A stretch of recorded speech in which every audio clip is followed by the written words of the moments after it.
Hello everyone. मैं अंकुर Mishra एडुश्योर point online classes में एक बार फिर से आप लोगों का स्वागत करता हूँ।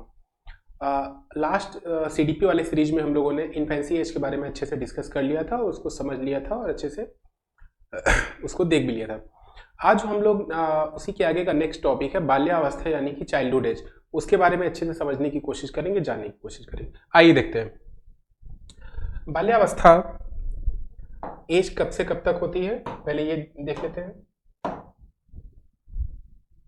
सामान्यतः 6 to 12, ठीक है। 6 to 12 के बीच में बाल्यावस्था यानी चाइल्डहुड की एज होती है और आफ्टर 12 क्या शुरू हो जाता है, हमारा एडोलसेंस यानी किशोरावस्था शुरू हो जाता है, ठीक है। अब देखिए जैसे ही बच्चा इन्फेंसी से यानी शैशवावस्था से बाल्यावस्था में यानी चाइल्डहुड एज में आता है, तो जैसे ही वो बाल्यावस्था में प्रवेश करता है वैसे ही बच्चा अपने आसपास के इन्वायरमेंट से काफ़ी हद तक परिचित हो जाता है, काफ़ी हद तक वो अपने आसपास का इन्वायरमेंट समझने लगता है, जानने लगता है और इसी इन्वायरमेंट को समझने और जानने की वजह से उसके अंदर धीरे धीरे डेवलपमेंट होने लगता है, ठीक है। और बाल्यावस्था की एक प्रॉपर्टी जो ये भी है, जैसे ही उसके अंदर नई इच्छाओं, आदतों और अपने व्यवहार को सिस्टमैटिक वे में बिहेव करना, अपनी नई नई इच्छाओं का जो कंस्ट्रक्ट करना, निर्माण करना, ये सारा कुछ शुरू हो जाता है। और इसी बाल्यावस्था में ही बच्चे की जो है वो एलिमेंट्री स्कूल एज, इसको इसलिए कहा जाता है क्योंकि इसी बाल्यावस्था में ही बच्चों का जो प्राइमरी लेवल की पढ़ाई है वो अपना शुरू हो जाती है। इसी वजह से बाल्यावस्था को क्या कहते हैं, एलिमेंट्री स्कूल भी कहते हैं। और जो एक अन्य चीज़ है वो समझने वाली होती है कि जो बाल्यावस्था के बच्चे होते हैं या 6 to 12 एज में जो बच्चे होते हैं वो बहुत ज़्यादा एक्टिव होते हैं, बहुत ज़्यादा इधर उधर खेलना कूदना, है ना। इसी एक्टिवनेस की वजह से जो कुछ शिक्षा शास्त्री हैं उन्होंने इसको स्मार्ट एज भी कहा है। स्फूर्ति अवस्था कह लीजिए हिंदी में, ठीक है, इंग्लिश में स्मार्ट एज। स्मार्ट एज के साथ साथ इसको डर्टी एज भी कहा गया है। क्या कहा गया है? Dirty edge. डर्टी एज इस सेंस से कहा गया है क्योंकि बच्चा इधर उधर खेलना कूदना, दिन भर कुछ ना कुछ करते रहना, इसकी वजह से बहुत ज़्यादा कब उसके कपड़े गंदे हो जाते हैं, वो बच्चा गंदा हो जाता है ना, इस वजह से इसको डर्टी एज भी कहा गया है। बेसिकली ये अब बात आती है इन्फेंसी से किस तरीके से अलग है। इन्फेंसी से चाइल्डहुड इस तरीके से अलग है कि इन्फेंसी में आपने देखा होगा कि बच्चे के अंदर मॉरल वैल्यूज डेवलप नहीं होती हैं, जीरो रहती है। और जीरो क्यों रहती हैं? क्योंकि वो एक जगह पे रहता है, कांस्टेंट रहता है, कहीं बिस्तर पे पड़ा हुआ है ना, कहीं मतलब जहां भी रहता है एक जगह से इधर तक ज़्यादा उसमें मूवमेंट नहीं होती है। अपने पेरेंट्स के अलावा बहुत ज़्यादा लोगों को वो पहचानता भी नहीं है। लेकिन बाल्यावस्था में आते आते बच्चा आसपास के इन्वायरमेंट को जानने लगता है, वो घर से बाहर निकलना शुरू कर देता है, घर के बाहर निकलना शुरू कर देता है, आसपास उसे काफ़ी बहुत ज़्यादा फ्रेंड्स बन जाते हैं। क्या इन्फेंसी में ऐसा होता है? बिल्कुल नहीं। इन्फेंसी में उसके फ्रेंड्स जो हैं, उसके मदर फादर या ग्रैंड मदर ग्रैंड फादर जो होते हैं, जो उसके आसपास होते हैं, फिजिकली उसके पास में होते हैं, वही लोग होते हैं। बहुत बहुत ज़्यादा उस एज के बच्चे या हल्का सा, अगर हम ये कहें इन्फेंसी में बच्चा अगर हल्का सा 4 to 5 ईयर में चलना भी शुरू कर देता है, तब भी बहुत ज़्यादा ग्रुपिंग नहीं होती इन्फेंसी में। लेकिन बाल्यावस्था में ग्रुपिंग शुरू हो जाती है, घर से बाहर निकलने लगता है, खेलने लगता है, कूदने लगता है, इवन जो ग्रुपिंग की चीज़ है ग्रुप बनाने लगता है ना। तो ये सारी चीज़ें बाल्यावस्था में होती हैं। अब देखते हैं कि बाल्यावस्था को के बारे में जो अन्य शिक्षा शास्त्री हैं उन्होंने क्या कहा है। देखिए बाल्यावस्था जीवन का अनोखा काल है, ठीक है। अनोखा काल किसने कहा है? कार्ल एंड ब्रूस ने कहा है। अनोखा काल इसलिए कहा है, देखिए सभी लोग, आप लोगों ने सुना होगा कि अक्सर कहते हैं कि बचपन लौट आए। बचपन जितना एंजॉयमेंट बचपन में होता है उतना कहीं नहीं होता है। और वो जो बचपन है वो रियल जो है चाइल्डहुड एज ही है। 6 to 12 में जितना एंजॉयमेंट होता है, कोई प्रेशर नहीं, कोई बर्डन नहीं, है ना। जैसे ही 12 के बाद एडोलसेंस में जाते हैं, थोड़ा थोड़ा पढ़ाई का प्रेशर बच्चों में काफ़ी हद तक शुरू हो जाता है। बोर्ड एग्जाम्स 9, 10, 11, 12, फिर 12 के बाद में जो यूनिवर्सिटी लेवल की पढ़ाई है अपना वो शुरू हो जाती है। तो वहीं से एडोलसेंस के बाद से वो प्रेशर बनना शुरू हो जाता है। लेकिन बाल्यावस्था में बच्चा एकदम निश्चिंत रहता है, खेलता है, कूदता है, खाना पीना जो मन में आए वो करता है ना। इस वजह से बाल्यावस्था को जीवन का अनोखा काल कहा गया है। बाल्यावस्था जीवन का निर्माणकारी एवं काम की प्रसुप्तावस्था है। देखिए, निर्माणकारी काल इसलिए सिगमंड फ्रायड ने कहा है, क्यों? क्योंकि इसी एज में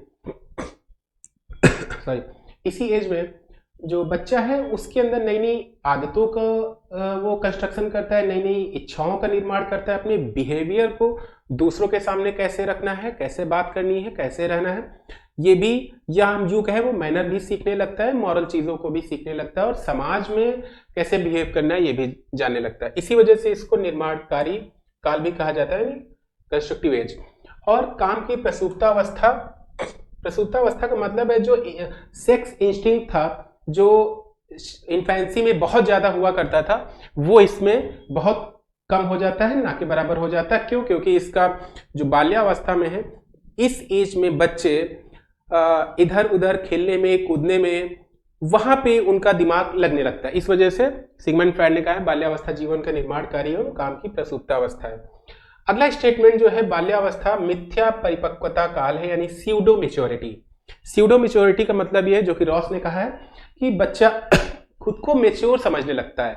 रियल में वो मेच्योर नहीं होता है, ठीक है, लेकिन उसकी बातें ऐसी होती हैं कि वो बहुत ज्यादा मेच्योर हो गया। किस एज में? चाइल्डहुड एज में, 6 to 12 एज की बात कर रहे हैं हम, 12 ईयर्स की। इसमें बच्चा खुद को मेच्योर समझने लगता है, उसको ये लगता है मैं सब कुछ जानने लगा हूँ, समझने लगा हूँ। और ये आफ्टर, ये जो मिथ्या परिपक्वता का काल है, ये लेटर चाइल्डहुड में ज्यादा रहता है, यानी कि 9-10, जब बच्चा 9 या 10 ईयर का हो जाता है, वहां पे ये चीज बहुत ज्यादा पीक पे जाती है। ठीक है, तो ये किसने कहा है? रॉस ने कहा। बाल्यावस्था प्रतिद्वंदात्मक सामाजिकरण का काल है। बात समझिए, इसमें कंपटीशन की भावना बहुत ज्यादा हो जाती है। आप लोगों ने देखा होगा बाल्यावस्था में बच्चे अपने जो बेस्ट फ्रेंड इवन क्लास में होता है, जिसके साथ बहुत ज्यादा टाइम स्पेंड करते हैं, उसी से उनका कंपटीशन चलता है। वो अगर कोई काम कर पा रहा, हम क्यों नहीं कर पा रहे, अगर नहीं कर पा रहा तो रोने लगेगा। ठीक है, तो जो जो ये चीज होती है कंपटीशन की या प्रतिद्वंदात्मक सामाजिकरण, इसीलिए किलपैट्रिक ने बाल्यावस्था को प्रतिद्वंदात्मक सामाजिकरण का काल कहा है ना। अगला क्या? अब बाल्यावस्था के कुछ और नाम है, उनको जान लेते हैं। अनोखा काल, अभी मैंने बताया। क्यों कहा जाता है निर्माणकारी काल? क्योंकि इनमें आदतों और इच्छाओं का निर्माण होता है और व्यवहार में भी उसके चेंजेस आने लगते हैं, पैटर्न में उसका बिहेवियर हो जाता है। प्रारंभिक विद्यालय की आयु, क्योंकि जो उसकी जो एलिमेंट्री एजुकेशन है उसकी शुरुआत यहीं से हो जाती है। ठीक है, इस वजह से इसको प्रारंभिक विद्यालय की आयु कहते हैं। गैंग एज क्यों कहते हैं? गैंग एज इसलिए कहते हैं क्योंकि ये समूह बनाना शुरू कर देते हैं बच्चे, ग्रुपिंग करना शुरू कर देते हैं। 3-4 बच्चों या 5-6 बच्चों का ग्रुप बन जाता है, उन्हीं के साथ रहना है ना, खेलना कूदना, ये सारी चीजें शुरू हो जाती है। मिथ्या परिपक्वता का काल हमने बताया, रॉस ने कहा। क्यों कहा है? क्योंकि सॉरी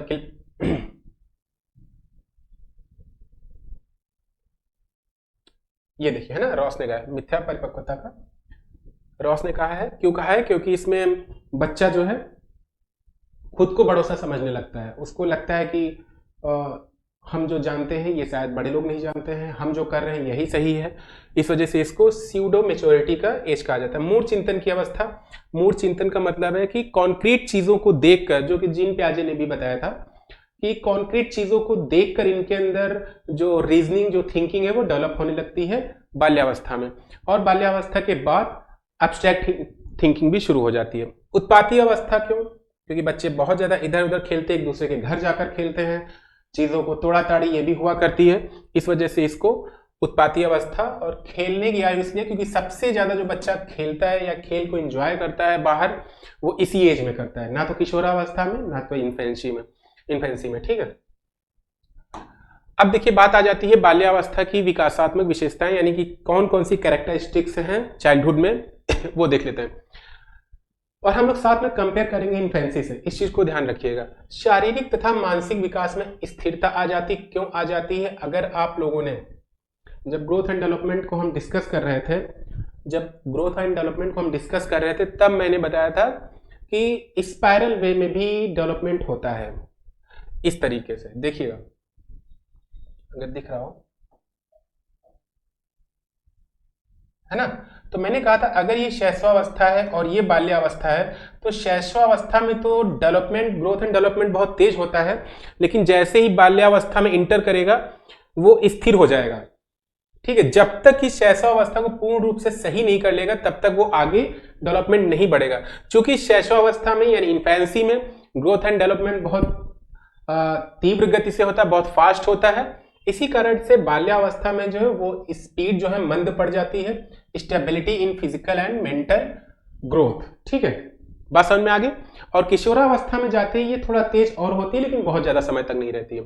अगला है मानसिक योग्यताओं में वृद्धि, यानी कि ग्रोथ इन मेंटल एबिलिटीज। मानसिक, यहाँ पे मानसिक योग्यताओं से मीनिंग इस चीज का है कि उसके अंदर रीजनिंग पावर, उसके अंदर थिंकिंग पावर, कैप्चरिंग पावर, ठीक है, या क्रिएटिविटी, ये सारी चीजें जो इन्फेंसी में नहीं थी अब इसमें धीरे धीरे इनमें ग्रोथ होने लगती है, इनमें ये चीजें इंक्रीज होने लगती हैं। ठीक है, अगली है जिज्ञासा की प्रबलता। अब देखिए जिज्ञासा की प्रबलता जो है यानी फोर्सफुल क्यूरियोसिटी, ये तो इन्फेंसी में भी था, लेकिन इन्फेंसी में बच्चा क्या करता है, सिर्फ अगर आपने कोई टॉय दिया है 4 to 5 ईयर बच्चे को, तो वो सिर्फ इतना ही पूछता है क्या है ये, बहुत ज्यादा उसमें घुसने की कोशिश नहीं करता। लेकिन 6 to 12 में क्या है कि क्यों और कैसे, अगर आप कुछ देंगे तो क्या है ये तो पूछेगा, ये क्यों है, कैसे हुआ, ये सारी चीजें, यानी बहुत ज्यादा आर्गुमेंट वो अपने पेरेंट्स से, अपने नेबर से, अपने फ्रेंड से बहुत ज्यादा आर्गुमेंट्स उसके होने लगते हैं। इस वजह से जिज्ञासा की प्रबलता इन्फेंसी में की बजाय बहुत ज्यादा होती है इसमें। और किशोरावस्था में चूंकि मेच्योरिटी आ जाती है तो ये जिज्ञासा की जो प्रबलता है बहुत ज्यादा नहीं रह जाती है। आत्मनिर्भरता की भावना, यानी कि फीलिंग ऑफ सेल्फ डिपेंडेंस, ये क्यों होता है, ये कैरेक्टरिस्टिक्स बाल्यावस्था की, वो इस वजह से क्योंकि आपने देखा होगा कि इन्फेंसी में बच्चा डिपेंड है दूसरों पे, क्योंकि उसको खुद के काम या इधर उधर कुछ उठाना है, कुछ खेलने का मन है, तब भी उसके पेरेंट्स ही वो चीजें उसकी रिक्वायरमेंट फुलफिल करते हैं। वो खुद से नहीं कर सकता था, वो रिएक्ट करता था, वो अपनी बॉडी के ऑर्गन से चीजों को बताने की कोशिश करता था, लाइक दैट कि रो के, हाथ पैर पटक के, है ना, इतना ही वो कर सकता है अपने सेंसेस का यूज करके, बहुत ज्यादा और कुछ नहीं कर सकता है। तो उसमें डिपेंडेंसी ज्यादा थी। और इसमें क्या है, अब बच्चे अपना काम खुद करने लगते हैं, सारा अपना काम करते हैं, और जो घर का काम है उसमें भी पेरेंट्स का हेल्प करने लगते हैं। रचनात्मक कार्यों में रुचि या interest in constructive work. Constructive work का मतलब ये है कि रचनात्मक कार्यों में क्रिएटिव वर्क भी कह सकते हैं, कि बच्चे इस एज में बहुत ज्यादा, आप लोगों ने देखा होगा, बहुत ज्यादा गार्डनिंग, कुछ बच्चे गार्डनिंग करते हैं, बगीचे में टाइम स्पेंड करते हैं। जो गर्ल्स हैं वो अपना घर में कुछ ना कुछ किया करती हैं, डॉल है ना, या कोई क्विज शो है, या कुछ भी है ना। तो इस एज के बच्चे क्या करते हैं, क्रिएटिव वर्क पे ज्यादा लगे रहते हैं, कुछ यूनिक करने की कोशिश करते हैं। ठीक है, तो इस वजह से इस रचनात्मक कार्यों में इसमें रुचि होती है। सामाजिक तथा नैतिक गुणों का विकास। अब देखिए development of social and moral quality, ये क्यों होता है। अभी मैंने आपसे कहा कि बच्चे जो है बाहर निकलना शुरू कर देते हैं, ग्रुपिंग करना शुरू कर देते हैं, और जब बाहर निकलते हैं दोस्तों के साथ मिलते हैं, दोस्त क्या होते हैं, बहुत बड़े तो होते नहीं है, पीएस ही होते हैं, उनके हम उम्र ही होते हैं। तो चूंकि एक आसपास एक नया इन्वायरमेंट क्रिएट हो रहा होता है चाइल्डहुड में, ज्यादा से ज्यादा कम्युनिकेशन, ज्यादा से ज्यादा बच्चों से कम्युनिकेशन होता है, ज्यादा से ज्यादा उनके आइडियाज है वो एक्सचेंज होते हैं, है ना, ये सारी चीजें होती हैं। इन्हीं सब चीजों की वजह से उनमें ये चीजें भी डेवलप हो जाती कि बड़ों का कहना मानना है, हमें कैसे दूसरों से बिहेव करना है ना, और कौन सी चीजें अच्छी होती हैं, कौन सी चीजें बुरी होती हैं, इन सारी चीजों का डेवलपमेंट इसी में बाल्यावस्था में होता है। अगला है सामूहिक प्रवृत्ति की प्रबलता। सामूहिक प्रवृत्ति अभी मैंने बताया कि जो गर्ल्स हैं वो गर्ल्स के समूह में, जो बॉयज हैं वो बॉयज के समूह में खेलना पसंद करते हैं, रहना पसंद करते हैं। उनका ग्रुपिंग अलग होता है, उनका ग्रुपिंग अलग होता है, और उसी में इंडोर आउटडोर गेम खेलते हैं। इस वजह से इसमें समूह में रहने की प्रवृत्ति बन जाती है, और उस समूह में वो जब चाहे रह सकते हैं, जब चाहे नहीं रह सकते हैं।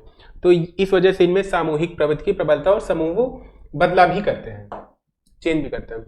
अगला है एक्सट्रोवर्ट यानी बहिर्मुखी व्यक्तित्व का विकास, यानी डेवलपमेंट ऑफ एक्सट्रोवर्ट पर्सनालिटी। ये कैसे होता है, बात समझिएगा। अभी मैंने आपसे कहा एक इंट्रोवर्ट होता है, एक एक्सट्रोवर्ट। एक्सट्रोवर्ट यानी बहिर्मुखी, यानी जो बहुत ज्यादा अपना कम्युनिकेशन में अच्छा हो, कम्युनिकेट करने में उसे हेजिटेशन ना हो रही हो।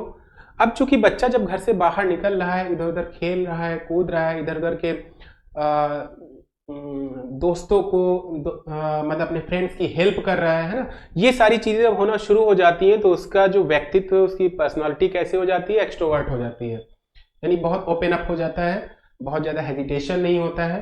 ठीक है, इस वजह से इसको बहिर्मुखी व्यक्तित्व का विकास, इसमें इसके कैरेक्टरिस्टिक्स। अगली आ जाती है संग्रह प्रवृत्ति, यानी करेक्टिंग टेंडेंसी भी इसमें आ जाती है। आप लोगों ने देखा होगा कि जो बॉयज हैं वो बहुत सारी चीजें कलेक्ट करते हैं, चाहे आपने देखा होगा जो माचिस की डिब्बी होती है उनके कवर्स, है ना, या कोई भी चीज, या जो गर्ल्स है वो जो डॉल होती है उसके कपड़े कलेक्ट करना, उनके मेकअप किट रखना, है ना, ये सारी चीजें शुरू हो जाती हैं। यानी कलेक्टिंग टेंडेंसी, चीजों को इकट्ठा करना, ठीक से रखना। कहीं कोई चीज पड़ी है उसको उठा के रख लेते हैं, कहीं किसी काम आ जाए, हमारे किसी खेल में काम आ जाए। तो संग्रह प्रवृत्ति भी, कलेक्टिंग टेंडेंसी भी इसकी एक महत्वपूर्ण इंपॉर्टेंट कैरेक्टरिस्टिक्स हो जाती है। तो आज हम लोगों ने बाल्यावस्था को देख लिया अच्छे से, इन्फेंसी को हम लोग पहले देख चुके थे। अब जो नेक्स्ट हम लोगों का आएगा बेसिक रिव्यू है ये, ठीक है। अभी हम लोग बहुत ही विस्तार से इसको समझने की कोशिश करेंगे। अगला आ जाएगा एडोलसेंस यानी किशोरावस्था, जो हम लोग नेक्स्ट वीडियो में डिस्कस करेंगे। ठीक है, थैंक यू।